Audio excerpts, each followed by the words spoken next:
Un silence assez long qui a été rompu. Joseph Kabila a pris la parole ce 23 mai. Et franchement, ces critiques, elles font écho, de manière assez étonnante, aux déclarations de Corneille Nangaa, le coordinateur politique de l'Alliance Fleuve Congo, l'AFC, faites quelques jours plus tôt, le 10 mai. Oui, c'est ça. Aujourd'hui, on va examiner un peu ça.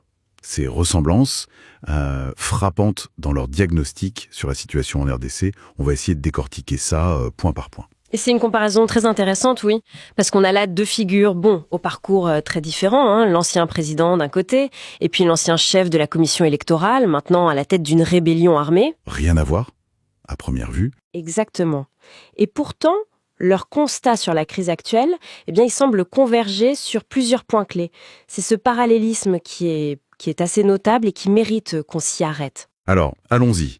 Explorons ces points communs. Le premier, si je ne me trompe pas, ça touche directement à la façon dont le pays est dirigé, la gouvernance. Tout à fait, c'est le premier point. On note une condamnation très sévère de la gouvernance actuelle. Chez Kabila, il parle de violation intentionnelle de la Constitution, d'une volonté irrésistible de concentrer tout le pouvoir. Il parle même d'exercer un pouvoir sans limite. C'est fort. Et Nangaa, de son côté, n'y va pas par quatre chemins non plus. Il qualifie le régime de, je cite, « bande tribale de voleurs ». Il dénonce aussi une infantilisation des institutions, comme si le contrôle démocratique avait disparu, quoi. D'accord. Des mots très durs des deux côtés, qui dressent un portrait, disons, très critique du pouvoir actuel. Que l'inconscience de ces dirigeants ne permet aucun espoir de redressement. Cette détérioration rapide de la situation générale du pays est principalement due à l'inverse du pouvoir sans limite. Le nouveau dirigeant s'illustre en effet par une série de remises en cause, reniements et violations intentionnelles de la Constitution, avec en toile de fond la volonté irrésistible de concentrer tout le pouvoir entre les mains d'un seul homme au mépris du pacte qui cimentait la cohésion de notre peuple.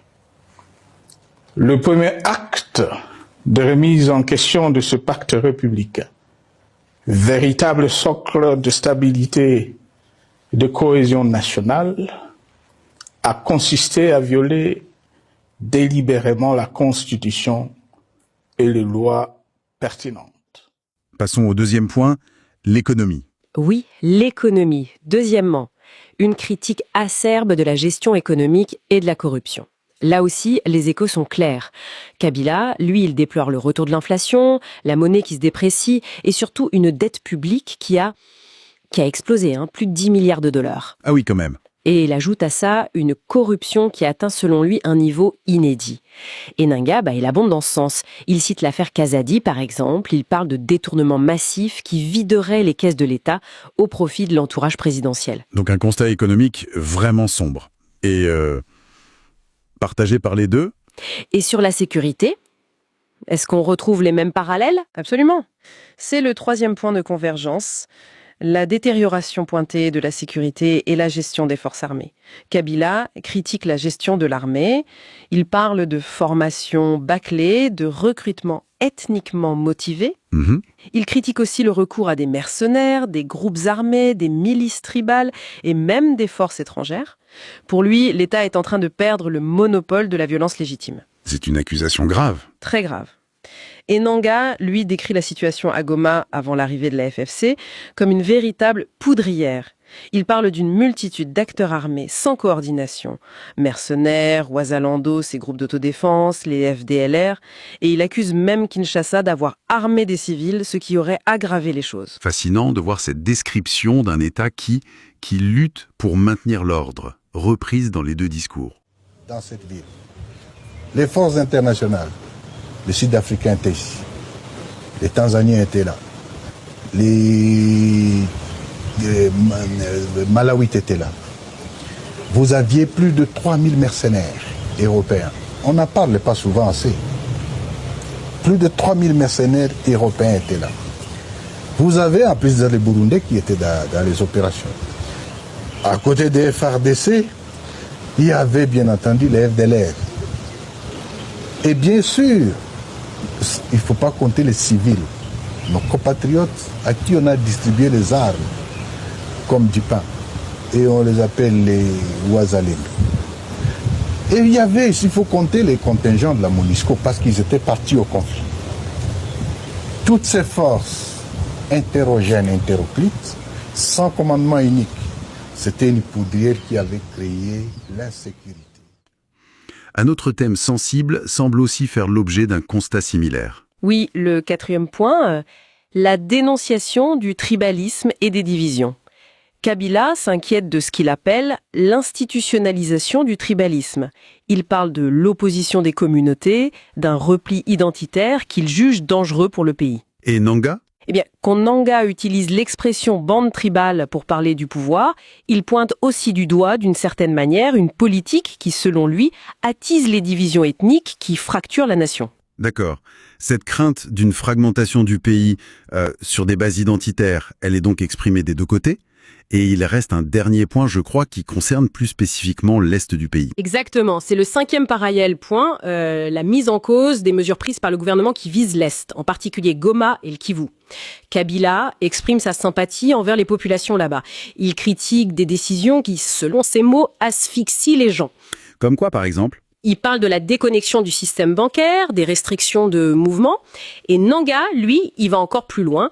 Il accuse carrément Kinshasa d'avoir fermé les banques pour punir la population. Ah oui. Et il présente d'ailleurs les actions de l'AFC, y compris chercher des solutions financières alternatives via la CEDECO, la caisse d'épargne, comme une réponse à ce qu'il perçoit comme un abandon de la part de l'État. Donc, si on résume, malgré tout ce qui sépare Kabila et Nanga, leur histoire, leur méthode, leurs alliances actuelles, on voit quand même une convergence assez spectaculaire dans leur diagnostic. C'est ça. Crise de gouvernance, problèmes économiques graves, insécurité qui monte, divisions ethniques et puis ce sentiment d'abandon dans l'Est. C'est assez saisissant. C'est exactement ça. Et c'est là que réside tout l'intérêt de cette comparaison, je crois. Cette convergence des critiques venant de pôles aussi différents, voire opposés, ça pourrait signifier soit une désillusion très large face à la direction que prend le pays, soit peut-être une sorte de réalignement stratégique des oppositions, qui sait. En tout cas, ce diagnostic commun sur l'ampleur de la crise institutionnelle, sécuritaire, économique, c'est un signal politique fort qu'on ne peut pas ignorer. Oui, ça donne matière à réfléchir, c'est certain. Un silence partagé sur l'agresseur désigné par la communauté internationale. Oui, et ça c'est une omission très significative. Vraiment. Alors que bon, les Nations Unies, beaucoup de pays pointent clairement le Rwanda comme soutien à la FC23, eh bien, ni Kabila dans son discours du 23 mai, ni Nanga dans ses déclarations du 10 mai, ne nomment explicitement le Rwanda comme étant l'agresseur principal dans le conflit à l'Est. C'est quand même fou ça. Kabila, il parle de forces étrangères, de la nécessité de dialoguer avec les voisins. Bon, Nanga, il mentionne le Rwanda, mais c'est dans le contexte des routes d'exportation des minerais et c'est pour accuser la famille Tshisekedi. Il ne désigne pas Kigali comme l'agresseur dans la guerre actuelle. Donc oui, ce silence commun, il interroge fortement. Alors, si on essaie de résumer, on a critique virulente du pouvoir, accusation grave sur l'état de droit, la corruption, l'insécurité, un appel au changement, et ce silence commun sur le Rwanda. C'est un parallèle assez saisissant. Tout à fait. Cette similarité dans le diagnostic, dans les critiques, venant de ces deux personnalités, ça donne une résonance politique très particulière à leurs déclarations. Ça montre bien une perception de crise très profonde et qui est partagée par des acteurs majeurs, même s'ils sont opposés par ailleurs. Et puis, cette omission concernant le Rwanda, répétée dans les deux cas, ça soulève inévitablement des questions sur les stratégies, les alignements politiques en cours ou à venir peut-être. Voilà qui donne matière à réfléchir, c'est sûr. Ce parallélisme dans les discours et puis ce silence partagé sur un point qui est pourtant crucial et reconnu internationalement. Oui, ça pousse à se demander qu'est-ce qui se joue en coulisses ? Quelle dynamique politique, peut-être souterraine, ces déclarations révèlent-elles ? Et surtout, quelles pourraient en être les conséquences ? Pour l'avenir de la RDC, pour l'avenir de la région. C'est une question ouverte qui invite à suivre ça de très très près. Peut-être une dernière pensée pour conclure. Si des acteurs aussi différents que Joseph Kabila et Corneille Nangaa partagent un constat aussi critique, aussi sombre sur l'état de la nation, quelle question est-ce que ça soulève sur la profondeur réelle des défis auxquels la RDC est confrontée aujourd'hui? Au-delà, bien sûr, de leurs propres agendas politiques respectifs. C'est la question clé, effectivement. Merci de nous avoir suivis pour cette analyse.